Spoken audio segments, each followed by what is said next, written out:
SIR தீவிரத்திட்டம் வந்து ஏற்கனவே 13 முறை நடந்திருக்கிறது.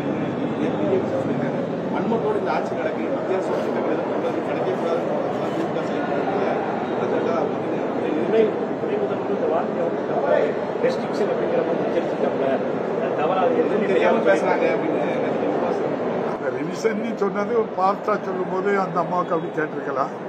அதில் ஒன்றும் பெரிய இது ஒரு பெரிய குற்றம்னு கண்டுபிடிக்காங்கன்னு எனக்கு தெரியல.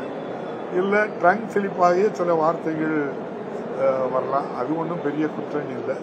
13 முறை நடந்ததுக்கும் இதுக்கும் நிறைய வித்தியாசம் இருக்கு.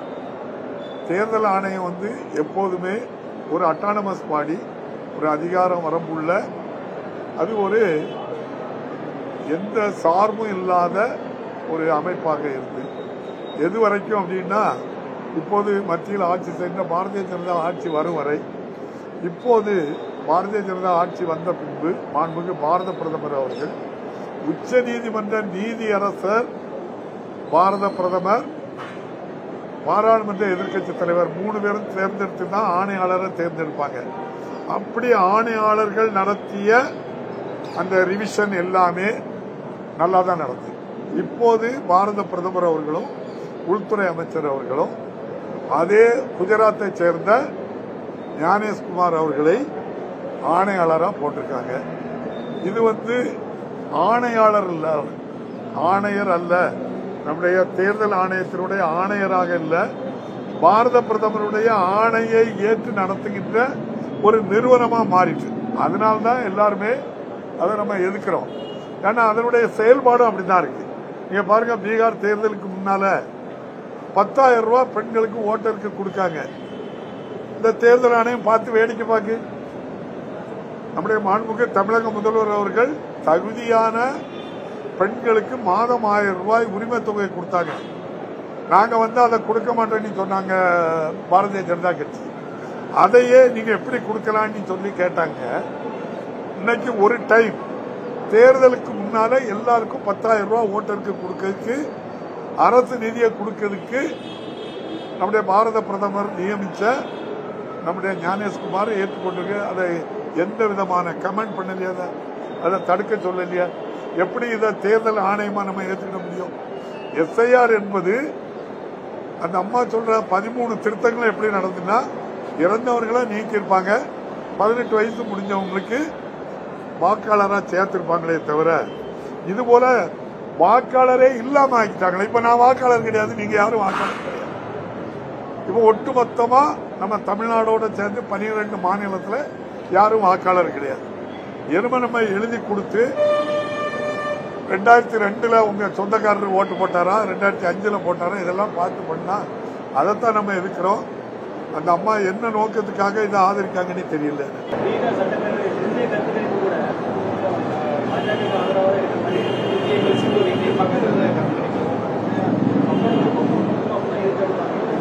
எனக்கு அதுல எனக்கு கூட நடக்குமோன்னு நினைக்கிறேன் நான். ஏன்னா இப்ப இருக்கக்கூடிய தேர்தல் ஆணையாளர் புதிய வாக்காளர் தானே அங்க உருவாக்குறாங்க. அங்க இதே SIR தானே அங்கேயும் நடத்தி பண்ணாங்க. இப்போ ஒரு சிஸ்டத்தை கிரியேட் பண்ணி, ஒரு சாப்ட்வேர் கிரியேட் பண்ணி வச்சிருக்காங்க. யாரு? தேர்தல் ஆணையம் வச்சிருக்கு. எந்த பூத்துல வேணாலும் எவ்வளவு ஓட்டுனாலும் போட்டுக்கிடுவாங்க. நான் சிரிக்கைக்காக சொல்லலைங்க. ஏன்னா தேர்தல் முடிந்த மாலையிலே எவ்வளவு ஓட்டு போராயிருக்கு அப்படின்ட்டு சொல்லி ஆன்லைன்ல பதிவேற்றம் பண்ணணும். இவங்க பண்ண மாட்டாங்க. 2 நாள் 3 நாள் கழிச்சு தான் ஆன்லைன்ல பதிவேற்றம் பண்றாங்க. அப்ப நமக்கு முதல் நாள் வரும்போது 60% வாக்குப்பதிவுனா, 2வது நாள் 3வது நாள் பார்க்கும்போது 61, 62, 63% போட்டுருவாங்க. இந்த சாப்ட்வேர்ல ஒவ்வொரு பூத்திலையும் நீங்க 700 வாக்குகள் பதிவாயிருக்குன்னா 800 வாக்கு பதிவானது மாதிரி அதை பிஜேபிக்கு ஓட்டா தள்ளி விட்டுருந்தாங்க. அதுக்காக தான் இந்த சாப்ட்வேர் கிரியேட் பண்றாங்க. நீங்க அது இல்லைன்னு அவரு மறுத்தா 17C ஃபார்ம் 17C தேர்தல் நடந்து முடிந்த உடனே ஃபார்ம் 17C அப்லோட் பண்ணணும். உச்ச நீதிமன்றத்தில் அந்த வழக்கு இருக்கு. தேர்தல் ஆணையம் அந்த வழக்கை முடிக்கலையே.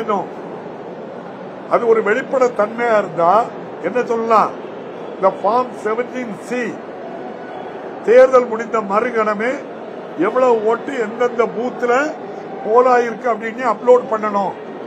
ஏன் பண்ணல? இது எல்லாமே நம்ம இப்ப எதுலதான் வாக்களிக்கும்? தேர்தல் எந்திரத்தில் தானே நம்ம வாக்களிக்கும், இவிஎம்ல தானே வாக்களிக்கிறோம். அடுத்த நொடியே என்ன செய்யலாம், ஒவ்வொரு பூத்திலையும் எவ்வளவு ஓட்டு போலாயிருக்குங்கிறது அடுத்த நொடி வரும். அடுத்த நொடியிலே எந்தெந்த பூத்துல எவ்வளவு ஓட்டு போலாயிருக்குன்னு சொல்லி என்ன செய்யலாம், அப்லோட் பண்ணிடலாம். அதுதான் ஃபார்ம் 17C. அதை பண்ண மறுக்கிறது இந்த தேர்தல் ஆணையம்.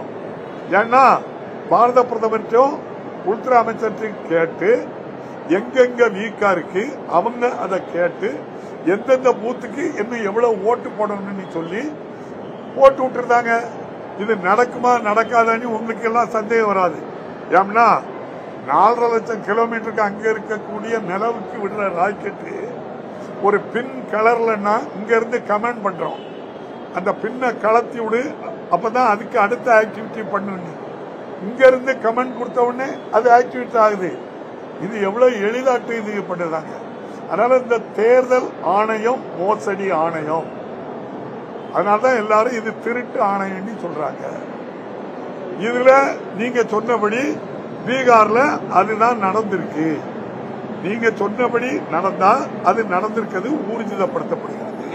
நீங்க தேர்தல் ஆணையத்தை இந்த பாரதிய ஜனதா கட்சிகிட்ட கேளுங்க, 17C படிவத்தை ஏன் அப்லோட் பண்ண முடியல, அவ்வளவுதான்.